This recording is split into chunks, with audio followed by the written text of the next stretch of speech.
Bazı evler vardır. Her bir köşesine hizmetin sesi, soluğu, ruhu sinmiş.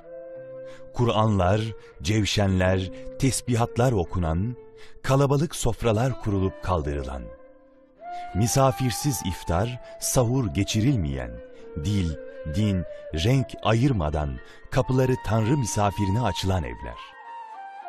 Sonra bütün bu güzellikleri yaşatan Rabbine şükretmek için duaya kalkan ellerin olduğu evler. Yıldız Genc'in evi böyle bir hizmet ocağı. Gelin geldiği, 2 çocuğunu büyüttüğü bu evde 33 yıl aile büyükleriyle beraber yaşamış. Bir taraftan da yerli ve yabancı öğrencilere gerçek anne şefkatini, sıcaklığını aratmayacak güzellikte hizmetler etmiş. 1963 Sivas Suşehri doğumluyum. Babam işçi emeklisi, annem ev hanımı.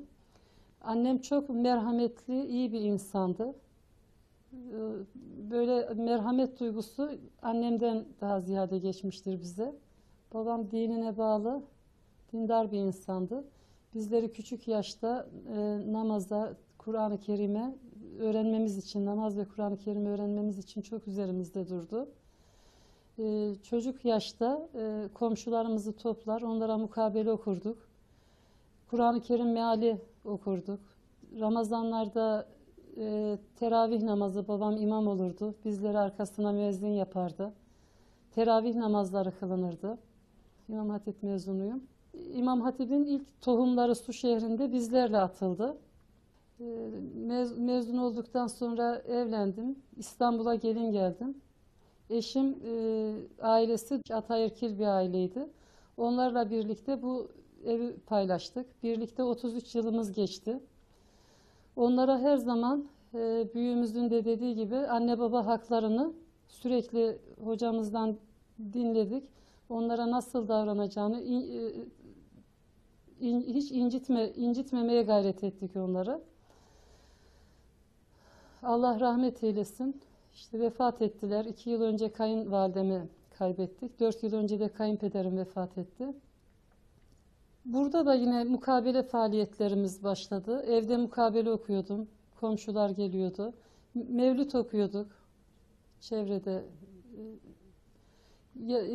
ihtiyaç sahiplerine işte yiyecek yardımı, yetim çocuklar vardı. Okula gidenlere işte kırtasiye yardımları. Hizmeti tanımadan önce de böyle faaliyetlerimiz vardı. Daha sonra eşim vasıtasıyla Süleymaniye Camii'nde Hoca Efendi'nin vaazını dinlemeye gitmişti. Oradan gelirken bana kaset getirdi. O ilk dinlediğim kasetiydi hocamızın. Doktor Muhammed İkbal'i anlatıyordu. Lahor meydanlarında işte yaptığı konuşmalar geçiyordu o kasette. Çok etkilenmiştim. İlk dinlediğimde 5 sefer hiç ara vermeden 5 sefer başa alıp o kaseti dinledim ben. En az 5 sefer.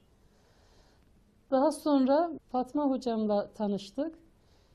Bahçeli Evler'de onun ayda bir sohbetlerini dinlemeye gittik. Buradan insanları işte servisler ayarladık.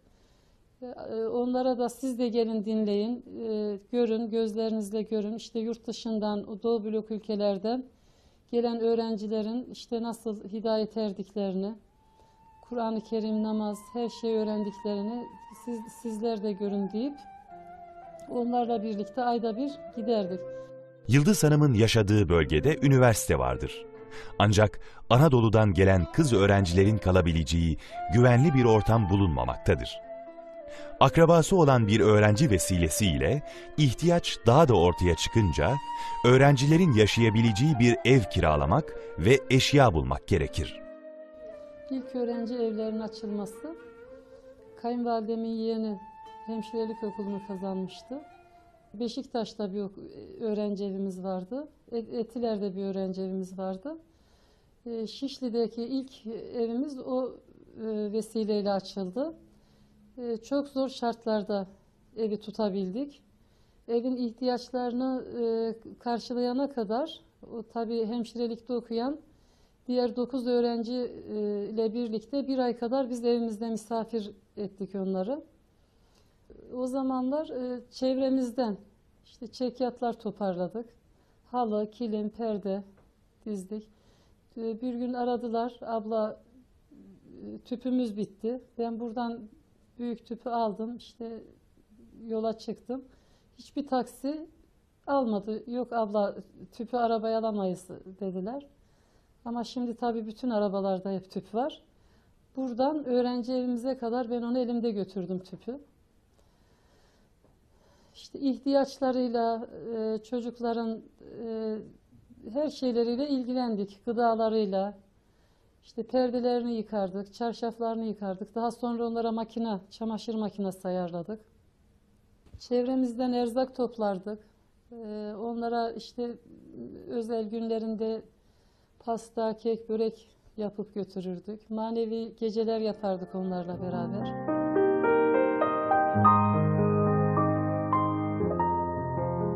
93-94'lü yıllardaydı. Eşim ticaret amaçlı gitmişti Kırım'a. Ben de aralıklarla gidip geliyordum. İlk gittiğimde işte orada hizmet için giden abilerle, ablalarla tanıştım. Belletmenlerimiz vardı. Okul ilk açıldığı yıllarda tabii çok da eksiklikleri vardı. Bir çiviyi arayıp bulmak bile çok zordu o zaman. Her şeyi oradaki abilerin, işte belletmenlerin tarif etmesi gerekiyordu. Buradan belletmenlerden bazıları Boğaziçi'ni bitiren öğrencilerimiz vardı. Orada üniversite okumak için giden öğrencilerimiz vardı. Bir tanesi benim yeğenimdi. O okulun yapımında onlar hep sırtlarıyla taş taşıyıp o inşaatta çalışan insanlardı. Burada el bebek gül bebek büyüyenler orada su tesisatçısı olmuşlar, elektrik tesisatçısı olmuşlar, duvar ustası olmuşlar. O kadar çok özveriyle çalışıyorlardı çocuklar. Öğrenciler buradan Boğaziçi mezunu bir öğrencimiz vardı. Kendisi çok sıkılmış. Tabii saçlarını yıkayacak şampuan, bir sabun bile bulamıyorlardı. Topraklarda saçlarımızı yıkadık teyze demişlerdi bana. Bir gün bunu almış, ben artık daha çekemeyeceğim, Türkiye'ye döneceğim diyor. Ellerini duvara yumruğunu vuruyor. Artık daha çekemiyorum, gideceğim diyor. O sıvalar dökülüyor, altından Bismillahirrahmanirrahim, besmele, kabartmalı bir şekilde besmele çıkıyor. O zaman çok üzülüyor. Tamam diyor, kararımı verdim, artık ölene kadar buralardayım diyor. O şekilde de bir öğrencimizin bir hatırası var. Onları oralarda elimizden geldiği kadar yemeğe çağırırdık.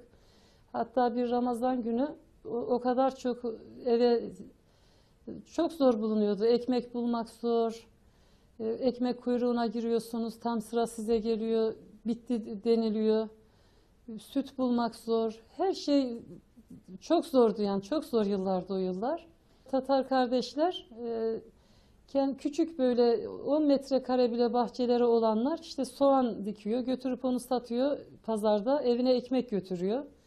İşte ineği olanlar sütünü, bir kavanoz süt alıyor, gidiyor pazarda satıyor. Onunla ekmek götürüyor. Çok zor, yaşantıları çok zordu.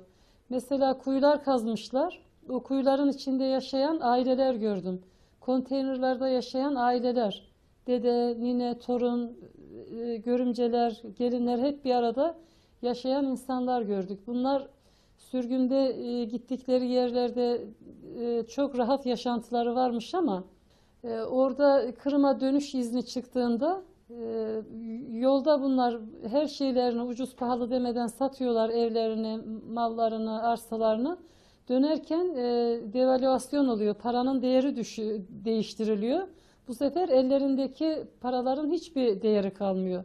O yüzden o insanlar çok perişan vaziyetteydi o bizim gittiğimiz yıllarda. Tanıdıklarımdan mesela bizim Lenure teyzemiz var. Allah selamet versin. Onun bir ineği vardı. O ineğinden işte süt sağar. Gider pazarda satar. Akşam evine giderken çocuklarına ekmek alıp götürürdü. Ferah ablamız vardı. Onlar da iki gözlü bir evleri vardı. İlk hizmete gidenlere evlerini açan insanlar. Ferah ablalar, Enver agalar. Onları da biraz daha iyiydi durumları. Eski Kırım denen bir yer var. Meryem abla, Hasan Aga. Onlar da Hoca Efendi'nin kasetini dinlemişler. İşte Kırım'daki ilk gideceksiniz, o paslı kilitleri siz açacaksınız. Söylediği kaseti dinletmiş abilerimiz. Bunlar hep ağlıyorlar. Çiçek, evlerinin önünde çiçek bahçesi yapmışlar. O çiçekleri, onların çok özel günleri oluyor. O çiçekleri satarak bir video almışlardı televizyonda birlikte. Köy köy dolaşıyorlardı. Bakın, bu bizim için ağlayan hocamız. İyice anlayamasalar bile o şekilde hizmet ediyordu insanlar. Onların 2 evlatları vardı. Türk Koleji'nden mezundu. Bir tanesi burada ilahiyat okudu. Gitti, şimdi orada çok güzel hizmet ediyor. Bir camide imamlık yapıyor. Diğer evladı da ticaretle uğraşıyor. Yıldız Hanım, Türkiye'den giden diğer esnaf hanımlarıyla beraber Kırım'daki komşularıyla çok güzel dostluklar kurar. Yeni insanlarla tanışmak için bazen kapı kapı dolaşıp ev ziyaretleri yapar, onları evlerine davet ederler. İsteyene dua öğretir, sohbet meclislerinde ilahiler okurlar. Maddi sıkıntılar insanların birbirine daha çok bağlanmasına, kardeşliğin kuvvetle yaşanmasına da vesile olur.